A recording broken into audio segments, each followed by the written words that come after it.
Muchas gracias, Alejandro. Bien, buenos días con todos los presentes, amigos, colegas, alumnos, exalumnos que están participando en este 19 Congreso Nacional de Psicología. Bien, el tema que me corresponde desarrollar hoy día, como ustedes pueden apreciar, se refiere a la salud mental, salud psicológica y desajuste del comportamiento. Es un trabajo que se ha ido elaborando en el marco de un proyecto de investigación que estamos desarrollando en la Universidad Ricardo de Palma sobre los desajustes del comportamiento psicosocial de la población peruana en el marco de la pandemia provocada por el COVID-19. Es una partecita, digamos, del marco teórico conceptual que hemos tratado de elaborar porque consideramos importante, digamos, adecuar, ¿no?, estos conceptos a los propósitos que nos animaban. En cuanto a la presentación, quisiera ver si me pueden dar quería pasarlo, pero quería pasar la presentación, pero bueno, ya. En cuanto a los objetivos, hemos propuesto en esta presentación 3 objetivos muy importantes, ¿no? Primero, efectuar el deslinde conceptual y las respectivas precisiones sobre la salud mental y la salud psicológica, aunque desde ya sabemos, pues, de que para nosotros como psicólogos más adecuado es hablar de salud psicológica, salud psíquica. Sin embargo, lamentablemente se ha generalizado este concepto de salud mental y no podemos dejarlo de lado, ¿no? El segundo objetivo es destacar la importancia del ajuste del comportamiento en el marco de la salud psicológica. Y sobre todo el tercero, destacar la importancia de los instrumentos normalizados, validados, para evaluar la salud psicológica del individuo. Empecemos pues por tratar de definir muy concretamente lo que es la salud mental, ¿no?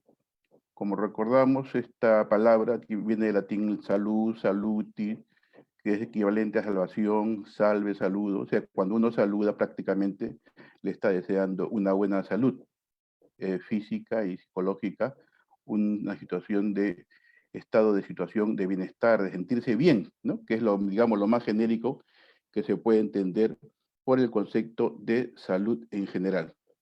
Se ha dicho, se ha precisado de que este estado de salud se puede entender a nivel subjetivo como a nivel objetivo, ¿no?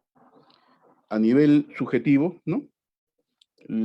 Cada persona, cada ser humano puede, digamos, ser consciente y afirmar o dar como aceptable una situación normal, ¿no? Yo, digamos, desde mi punto de vista me siento normal, me siento bien. Es lo que yo siento, es lo que yo experimento como persona. Pero a nivel objetivo hay que constatarlo con evidencias. Cuando hay ausencia de enfermedades o hay alguna presencia de algunos indicadores que pueden ser dañinos en el organismo, ¿no? Bueno, yo creo que en el campo de salud física hay muchos instrumentos, ¿no? Muchos aparatos que nos llevan a identificar claramente, ¿no?, la presencia o ausencia de enfermedades. La enfermedad se entiende como la pérdida de la salud, ¿no? Eh, ¿Por qué? Porque esto trae como consecuencia una alteración estructural o funcional de un organismo a cualquier nivel. O sea, hay prácticamente un desbalance entre la situación de normalidad de salud versus la situación de enfermedad. Y en realidad, el concepto de salud siempre se ha estado moviendo en estos dos polos, ¿no? La normalidad y la enfermedad. Y en ese marco es que siempre la hemos estado entendiendo, ¿no? Inclusive en psicología, ¿no? En psiquiatría, ¿qué más decir, no? O estamos normal o estamos enfermos. Pero creo que esa situación es un poquito, digamos, criticable en ese sentido, ¿no? Cuando hablamos de salud en sentido de bienestar, o sea, de sentirse bien, ¿no? reconocemos que este concepto debe estar asociado al concepto de equilibrio, de adaptación, ¿no? El proceso de adaptación dinámica, dialéctica, que se da entre el organismo y el medio ambiente. Justamente ocurre este desequilibrio en un estado de enfermedad, justamente ocurre esta situación de desadaptación en un estado de alteración, ¿no? Que no permite mantener un bienestar general o un bienestar personal en cada individuo. Consideramos de que en estas condiciones se pueden presentar una serie de situaciones y manifestaciones propias de la lucha del organismo por mantener el equilibrio, ¿no? Por tanto, consideramos, pensamos que no toda manifestación del comportamiento de los organismos va a caer necesariamente en los extremos de los polos salud-enfermedad. Y si se trata de salud psíquica, con mayor razón todavía, ¿no? Más bien concordamos con Oblitas, Mebarak, De Castro, Salamanca y Quintero, ¿no? Que la salud es el bienestar físico, psicológico y social que va más allá del esquema biomédico, donde abarca la esfera subjetiva y del comportamiento del ser humano. No es la ausencia de alteraciones y de enfermedades, sino un concepto positivo que implica distintos grados de vitalidad y funcionamiento adaptativo. Eso es muy importante. Implica distintos grados de vitalidad y funcionamiento adaptativo. Consideramos de que el desarrollo humano, ¿no?, de cada individuo se presenta en la forma de un equilibrio inestable. Entonces se da a lo largo de un continuum de forma tal que se va rompiendo cuando se va rompiendo el equilibrio surgen los primeros indicadores de enfermedad física o psíquica. Bueno, priorizamos siempre la enfermedad física por los indicadores o síntomas que son claramente abiertos, son orgánicos, ¿no? Entonces, siempre priorizamos la enfermedad psíquica. Creo que este esquema nos permite entender, sobre todo para el caso de la salud psíquica, ¿no? Hay un continuum que marca desde estar muy bien, tener un bienestar pleno de salud física y psíquica, hasta llegar a la enfermedad, que es sentirse muy mal. Entonces, en ese continuum hay estados, hay momentos en los cuales es difícil poder saber si estás enfermo o no estás enfermo, como es que ocurre en la situación de una enfermedad física, ¿no? Entonces, hay grabaciones, especialmente en el comportamiento psicológico, ¿no? Y es por eso que muchos instrumentos, inclusive, no son escalares, son de tipo ordinal, que nos lleva a ver si este estado de salud psíquica va del estar muy bien, pasando por el bien, por el regular, el mal y el muy mal. Creo que cuando hablamos de mal y muy mal es porque prácticamente estamos ya precisando un estado de trastornos, problemas psicológicos que se van presentando, ¿no? El problema está cómo identificar entre el regular y el bien, ¿no? Entonces, todo depende de los instrumentos que empleemos, que deben tener ser finos en ese sentido, ¿no? Graduables, para poder saber si dentro del polo salud-enfermedad estamos en una graduación, que es lo que creo de que más corresponde al campo psicológico, ¿no? Los instrumentos que emplean el campo físico-médico son más de tipo intervalo, poder decir, ¿no? Pero nosotros básicamente tenemos que pensar en instrumentos ordinales antes que de intervalo, porque no son medidas, digamos, directas, físicas, que podamos nosotros reconocer, ¿no? En cuanto a lo mental, ¿no? ¿Qué es lo mental? También proviene de mente, de mens, de mentis, ¿no? Es un término muy antiguo que generalmente estaban vinculadas a las funciones cognitivas. Esto con el pensamiento, las aptitudes intelectuales, ¿no? Muy ligado a la actividad cerebral, ¿no? En general siempre se lo vinculó con las capacidades cognitivas. El término salud mental siempre ha estado relacionado con situaciones psicopatológicas, ¿no? Digamos, en la antigüedad, en el sentido de estar mal de la mente o estar mal de la cabeza, estar demente. La persona generalmente presentaba problemas cognitivos como problemas de memoria, de comprensión, de pensamiento, problemas de razonamiento, de inteligencia, o sea, siempre muy ligado, así nace, ¿no? Con problemas cognitivos. Eh, Recordemos también de que este concepto de salud mental, por mucho tiempo se le asoció a un movimiento llamado Movimiento de Higiene Mental, ¿no? Que se inició en el año 1909. Era una institución, una asociación de personas que se dedicaban a la atención de las personas con trastornos mentales y después fue ampliando su programa para atender a personas con leves discapacidades y a las personas de la tercera edad, acentuando las labores de prevención. Era un movimiento de higiene mental. Este movimiento de higiene mental fue tan fuerte que hasta la década del 60, ¿no? En los planes curriculares de la carrera de psicología, teníamos la asignatura de higiene mental. Yo he llevado la asignatura de higiene mental. Generalmente eran psiquiatras los que desarrollaban, ¿no? Este curso que formaba parte derivado de estos movimientos de higiene mental. En general, cuando hablamos de clínica de salud mental o de hospital de salud mental, siempre se le asocia con trastornos severos, básicamente cognitivos, que pueden presentar los pacientes. Bueno, hasta ahora muchos psicólogos han asociado el campo de la salud mental a las personas con cierta enfermedad o trastornos mental, que no lo asumimos, ¿no? Si hablamos en condiciones de bienestar físico y psíquico, creo que más bien debemos siempre, ¿no? Este, asumir esa famosa definición de la OMS, ¿no? Que desde el año 1946, en su Carta Magna, define a la salud mental de la siguiente forma, ¿no? Es un completo estado de bienestar físico, psíquico y social, ¿no? El bienestar físico. Y a la salud mental como un estado de bienestar en el cual el individuo, consciente de sus propias capacidades, puede afrontar las tensiones normales de la vida, trabajar en forma productiva y fructífera y tener la capacidad para hacer contribuciones a la comunidad, ¿no? Bueno, esta definición creo que rebasa ampliamente el concepto tradicional que hemos tenido de la salud mental asociado exclusivamente a la enfermedad, ¿no?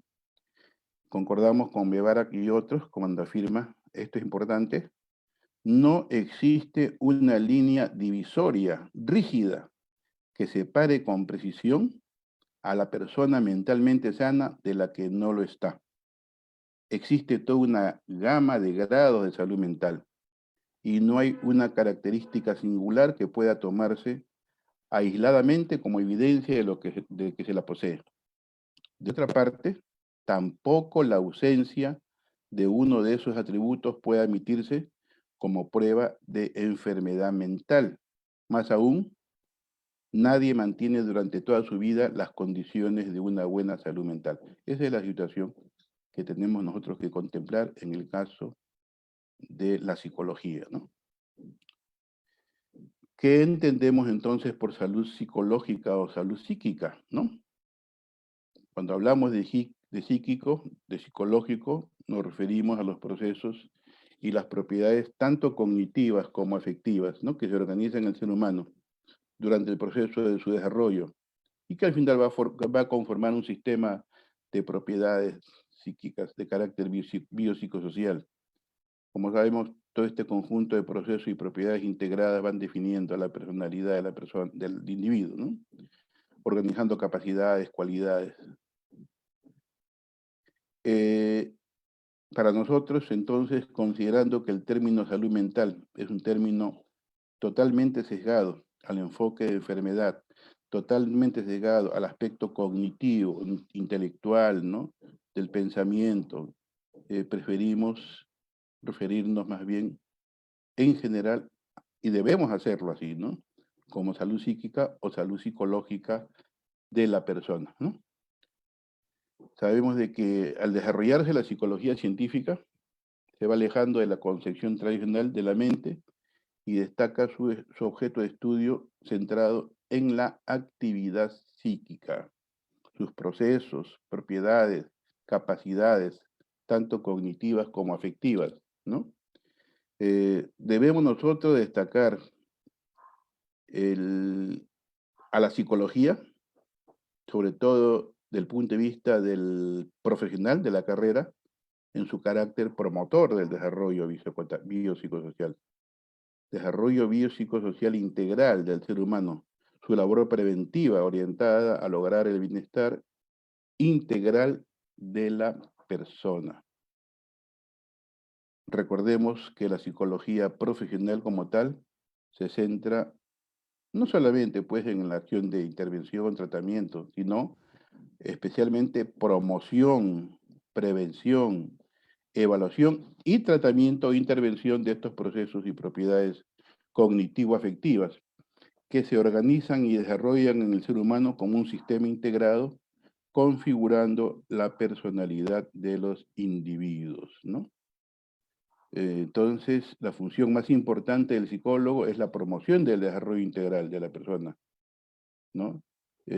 Sobre todo, esta promoción está muy vinculada no solamente con el desarrollo personal, sino también el desarrollo en el campo familiar, en el campo educativo, en el campo laboral y en el campo social comunitario.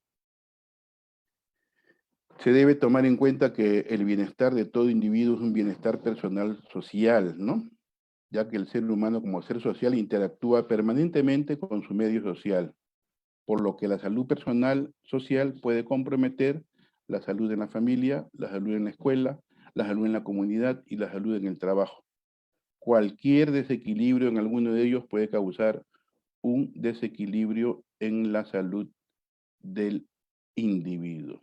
Es por eso que consideramos muy importante en el caso de nuestros estudios, hablar de comportamiento, ajuste o desajuste del comportamiento psicosocial. También este gráfico pudiera ilustrarnos de manera, digamos, poco, cómo hemos organizado, ¿no? La concepción de la salud o bienestar personal social, muy ligada a la salud en la familia, a la salud en la escuela, la salud en la comunidad y salud en el trabajo.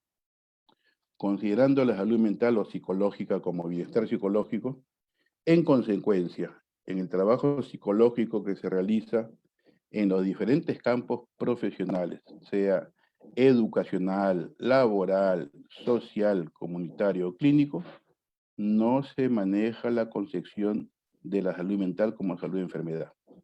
Prácticamente debemos descartar, ¿no?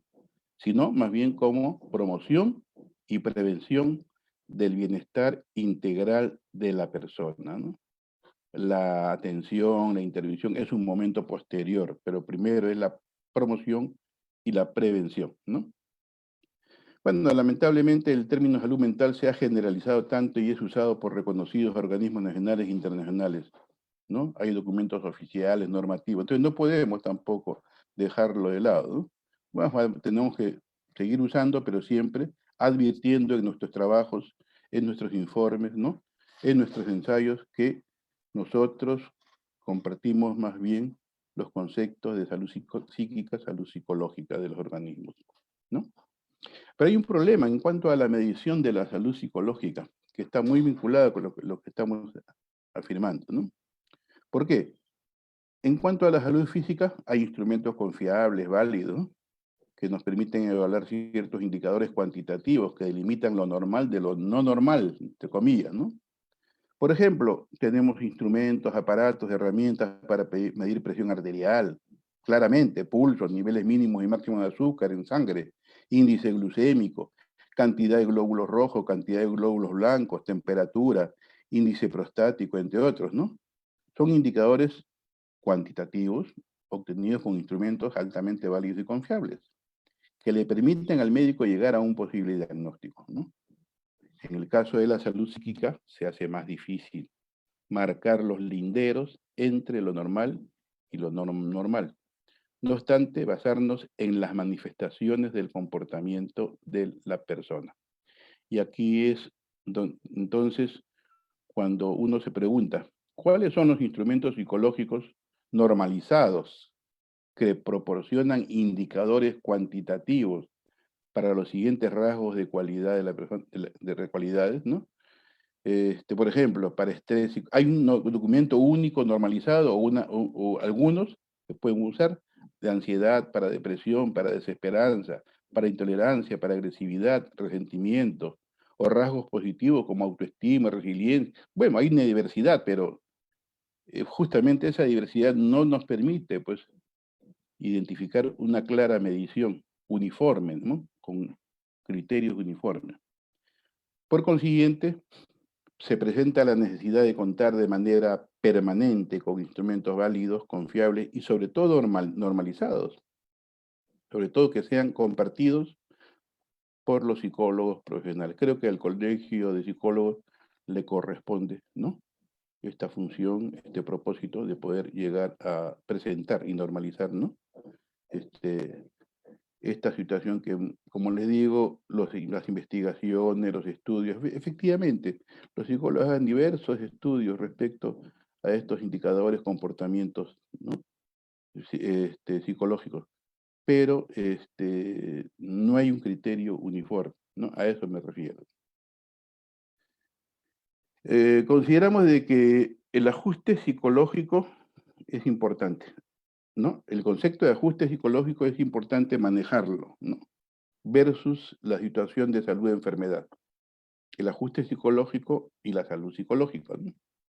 Como sabemos, el ajuste es un concepto psicológico que es similar, ¿no?, al concepto de adaptación, pero preferimos hablar del concepto de ajuste porque está más vinculado con la persona humana, con la persona. El concepto de adaptación es más genérico, ¿no? Entonces, como sabemos, el ajuste es la manera como los seres humanos se adecúan o adaptan sus comportamientos a las demandas del entorno y cuán satisfactorio puede resultar. También es la forma como la persona busca cambiar de manera activa su entorno para hacerlo más confortable y adecuarlo. Es el concepto de adaptación que siempre hemos manejado, ¿no? La interacción organismo-medio ambiente, los procesos de asimilación y acomodación, ¿no? Que creo que son principios generales, universales. Como se sabe, la concepción de adaptación o equilibrio supone interacción dinámica, dialéctica entre el individuo con su medio ambiente. Significa que tener buenas condiciones de bienestar equivale a mantener un equilibrio del individuo con su medio. Entonces, el ajuste psicológico puede vincularse a la concepción de salud psicológica. Así, cuando decimos que una persona tiene buena salud mental o psicológica, es porque está bien ajustada a su medio ambiente, a su entorno. Es decir, estamos afirmando que está mentalmente saludable. Tener salud no es solo ausencia de enfermedad, sino además tener bienestar psíquico, físico y social, ¿no? Eh, de acuerdo con Rondón, ¿no?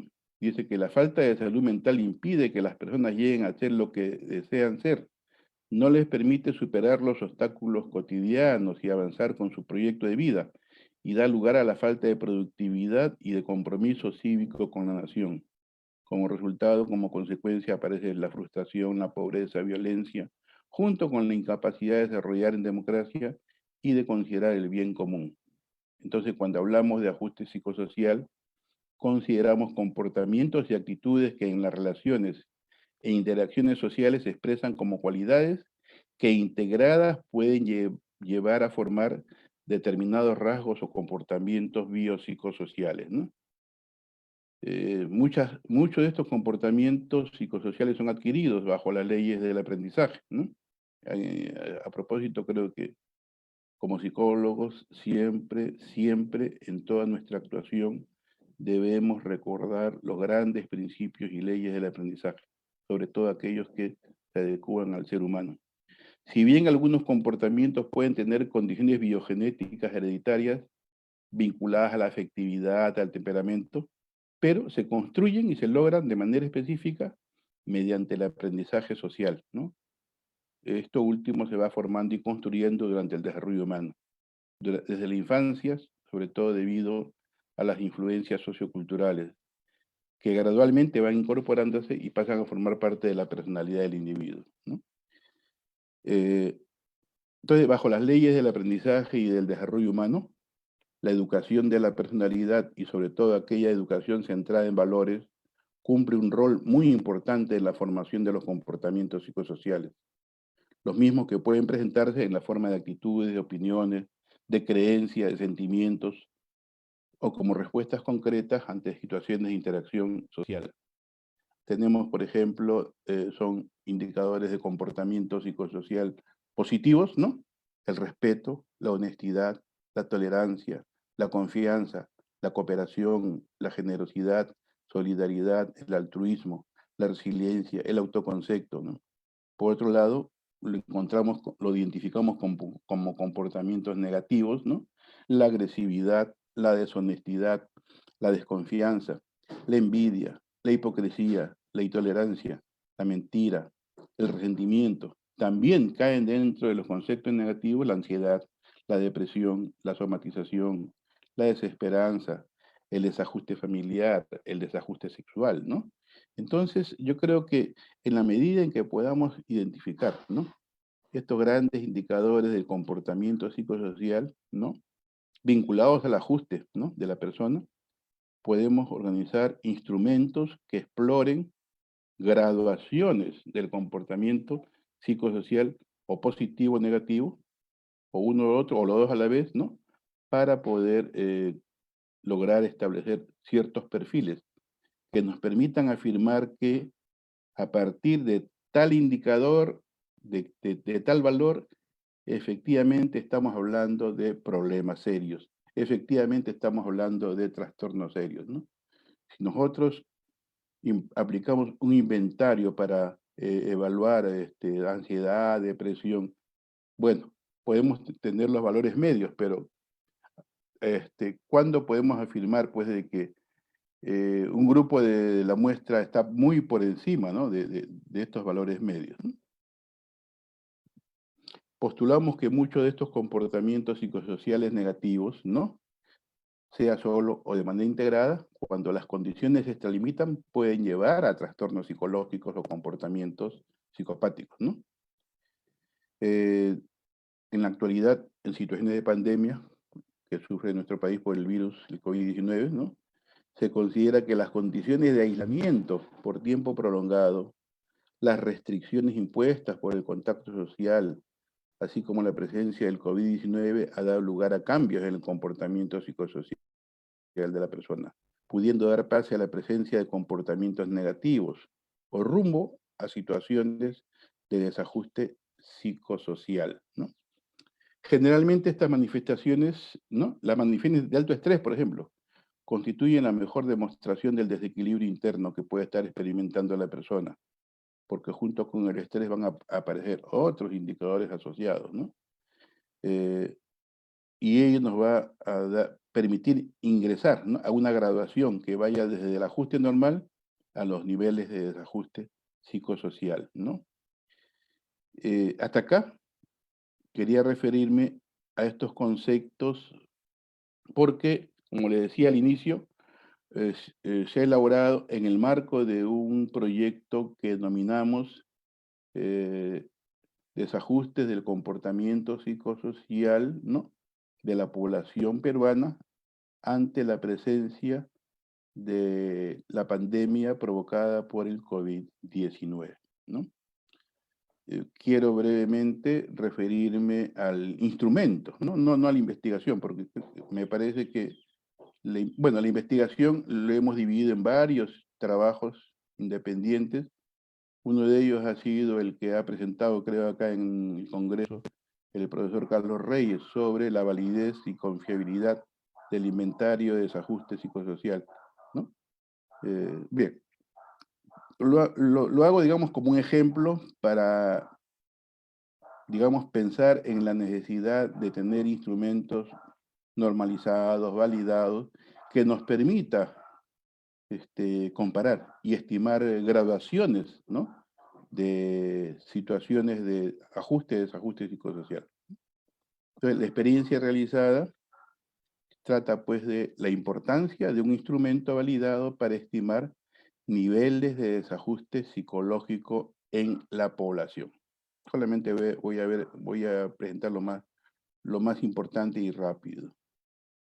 Es el famoso inventario del desajuste del comportamiento psicosocial frente al COVID-19. Lo hicimos justamente cuando recién apareció la pandemia, ¿no? Y rescatando inventarios que hicimos hace algunos años que fueron empleados para evaluar comportamiento psicosocial en adolescentes y que tuvo mucha acogida porque vi que hay muchas tesis que se refieren a ese inventario de desajuste del comportamiento psicosocial en adolescentes. Este inventario inicial hace muchos años, ¿no? Yo lo presenté en el Concitec en un concurso que hizo la OMS, y fue uno de los ganadores de este proyecto, ¿no? Bueno, eso fue hace años, pero a propósito de eso, quisimos rescatar el momento para ver cómo podemos evaluar, ¿no? No solamente uno ni dos indicadores, sino una serie de indicadores que puedan estar presentándose en las personas que estamos, pues, en esta situación de emergencia, que estamos en confinamiento tantos meses, ¿no? Esta se realizó entre los meses de julio y agosto, ¿no? La recogida de datos se ha hecho entre julio y agosto. Llegamos a cerca de 1.400 la muestra, ¿no? En esta muestra que ahora se ha denominado bola de nieve, ¿no? En la cual vamos recogiendo información de diferentes partes de la población. Entonces aplicamos este inventario digitalizado a través del WhatsApp, a través del Facebook, ¿no? Etcétera, a través de los correos. Y es un instrumento conformado por 64 reactivos que explora 8 indicadores. Inicialmente eran 10, pero después vimos de que nos conformábamos con 8, ¿no? Del desajuste del comportamiento y una escala de mentiras o de deseabilidad social. A propósito de esta escala de mentiras o de deseabilidad social, nos permitió para descartar, ¿no? Hipotéticamente, en qué medida la escala de deseabilidad social permitía diferenciar a los mentirosos de los no mentirosos. Bueno, para tener una mayor certeza, eliminamos a aquellos que estaban por el presentil 75 en la escala de deseabilidad social. Y al final de los 1.400 nos quedamos, creo, con 866 por ahí sujetos, ¿no? Después hemos visto en un trabajo de investigación que no ha habido muchas diferencias entre esas muestras, pero será motivo de un estudio y un artículo posterior. Este inventario fue sometido a validez de jueces, luego a validación psicométrica, que justamente es lo que creo ha expuesto el profesor psicólogo Carlos Reyes Romero.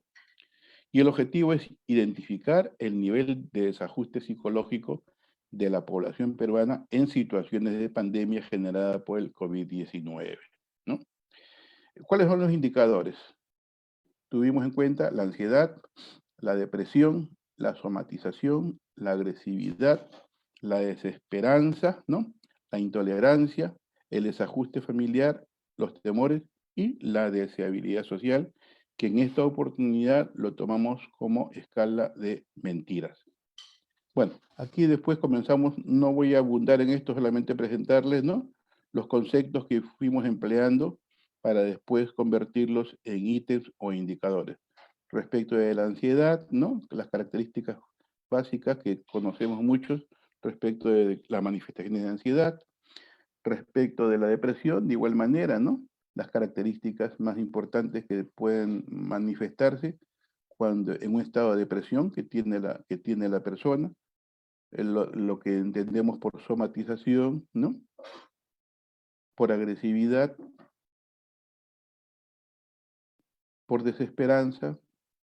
Bueno, cada uno de estos, de los indicadores vinculados con estas variables fueron sometidas entonces a validez de jueces, ¿no?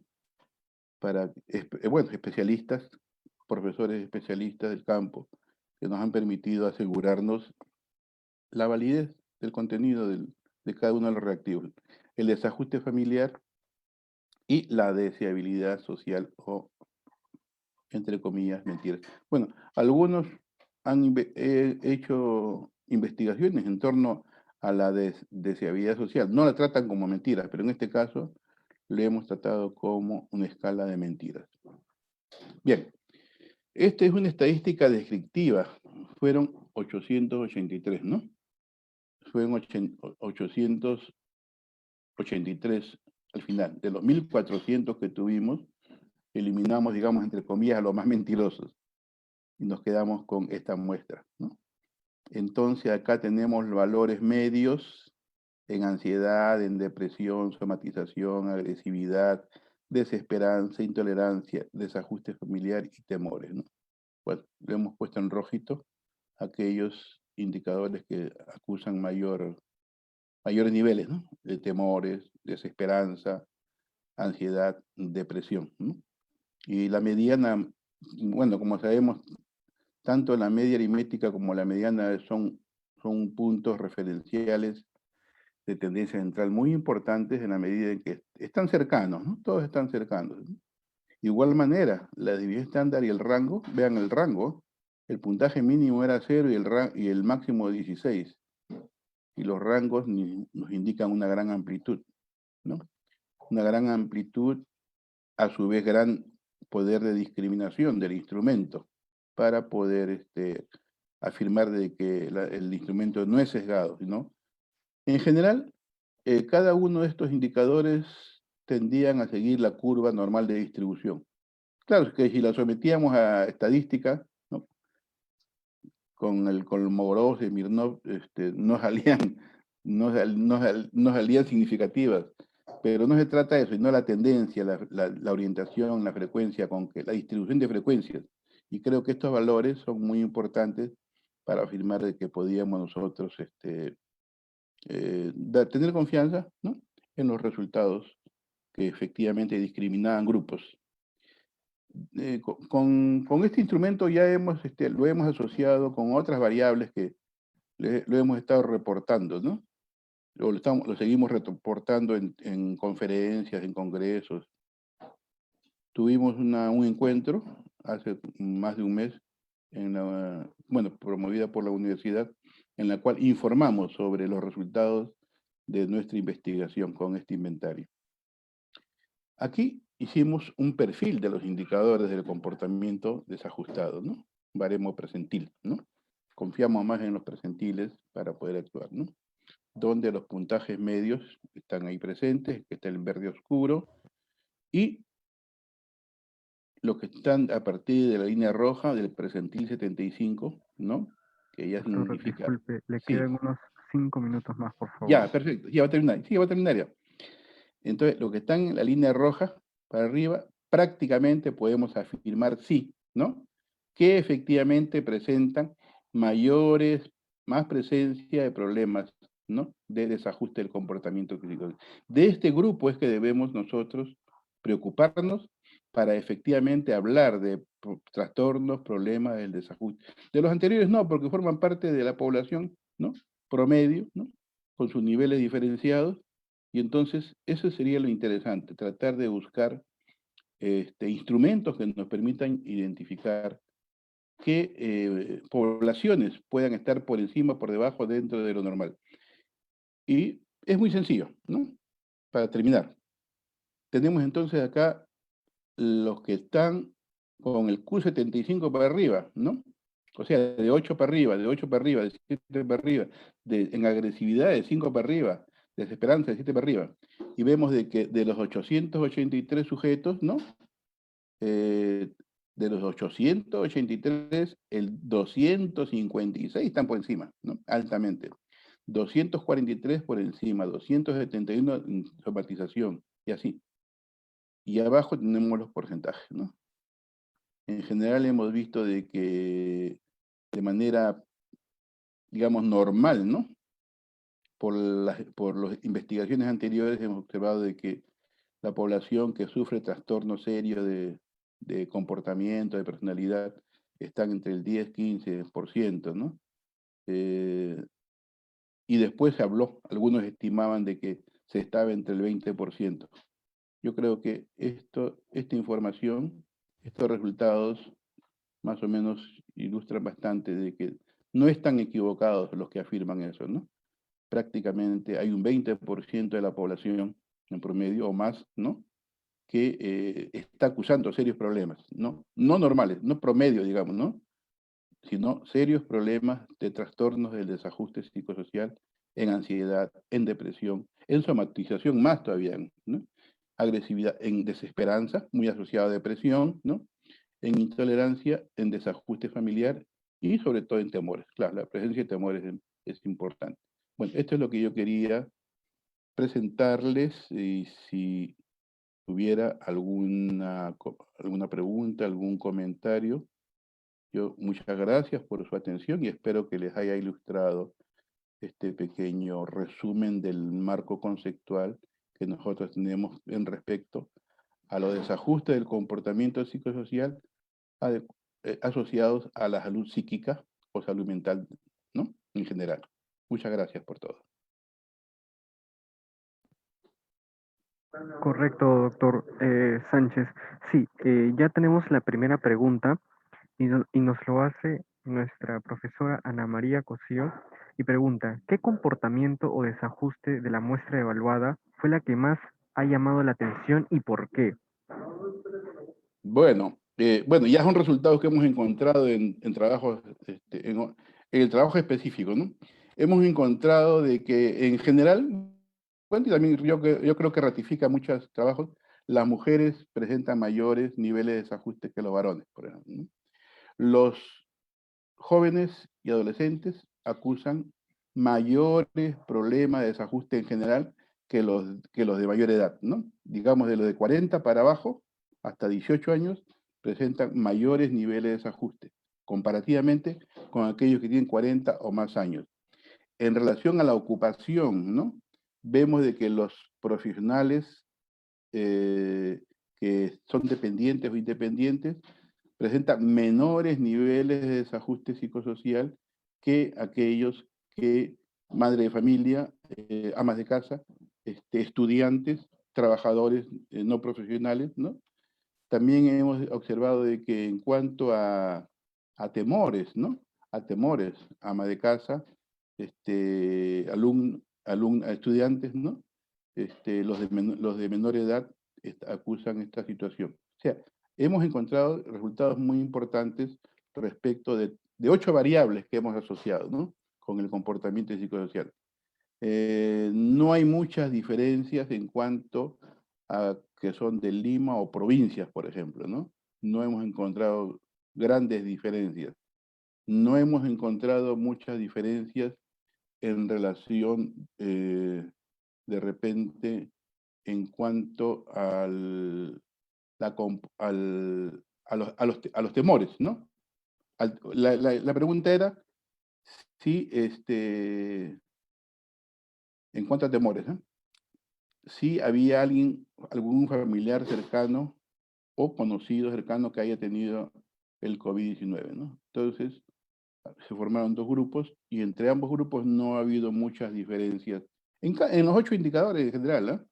Sobre todo en temores tampoco, o sea que no implica de que yo hubiese tenido un familiar enfermo, un amigo enfermo, igual, no había mucha diferencia, pero sí, hemos encontrado diferencias en cuanto a estas variables, 8 variables, como le decía, que son, ya lo hemos esto expuesto en ese encuentro anterior que tuvimos, y vamos a ver si podemos publicarlo en nuestro repositorio institucional. Sí.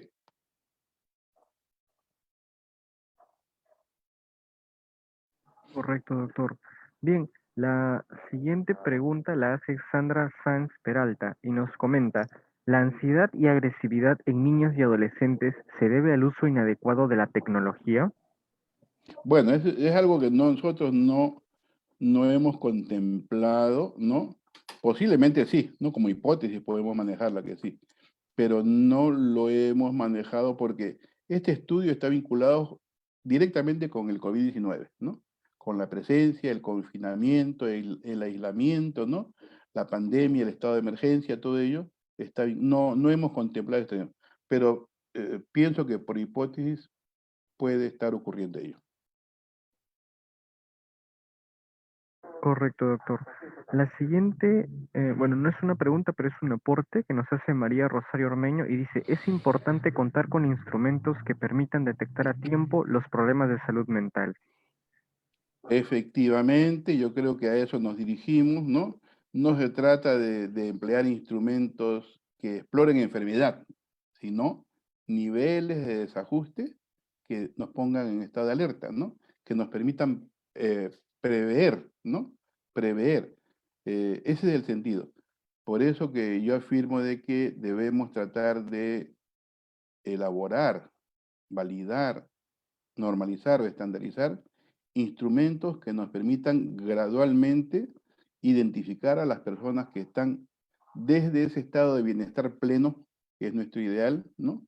Pasando por una graduación, ¿no? En ese estar bien, estar regular, estar mal o estar peor, ¿no? Hay una graduación, de hecho, en el campo de la psicología se da así, no podemos pensar en que o es enfermo o no enfermo, ¿no? No podemos pensar de que pues, colocamos un termómetro y que, bueno, marcó 38, entonces está con fiebre, ¿no? Y es un indicador de enfermedad. En nuestro caso no es así. Tenemos que buscar las graduaciones respectivas, pero para eso debemos tener instrumentos estandarizados, normalizados, unificados, ¿no? Generalizados, para sobre todo aquellos que realizan la labor de psicólogo profesional en el campo, ¿no? Y considerar de que no solamente pues, en el campo clínico, ¿no? En el campo educativo, en el campo social laboral, en el campo comunitario, etcétera, ¿no? Sí, yo comparto esa idea. Correcto, doctor. Por temas de tiempo, la siguiente va a ser la última pregunta y Perfecto, nos la ¿no? hace Elber Gavidia y pregunta, ¿por qué cree que la población de adolescentes y jóvenes presenta más desajustes emocionales? Bueno, desde ya sabemos pues de que la adolescencia y también la juventud en otros casos, ¿no?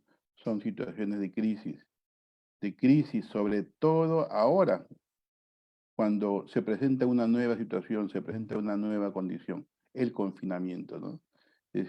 Recordemos de que como adolescentes, como jóvenes somos bastante inquietos, ¿no? Y creo que estamos hablando de cuando fue en julio, agosto, hablábamos 3, 4 meses ya enclaustrado, en confinado, ¿no?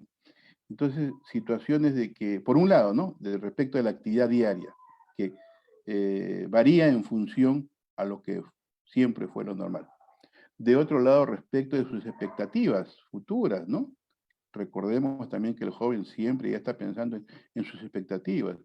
Entonces, prácticamente hay un cierre temporal, ¿no? De estas expectativas, los problemas que le suceden a través de sus estudios, que ya no son de la forma como él tradicionalmente había actuado, sino que uno tiene que adaptarse, tiene que adecuarse, ¿no?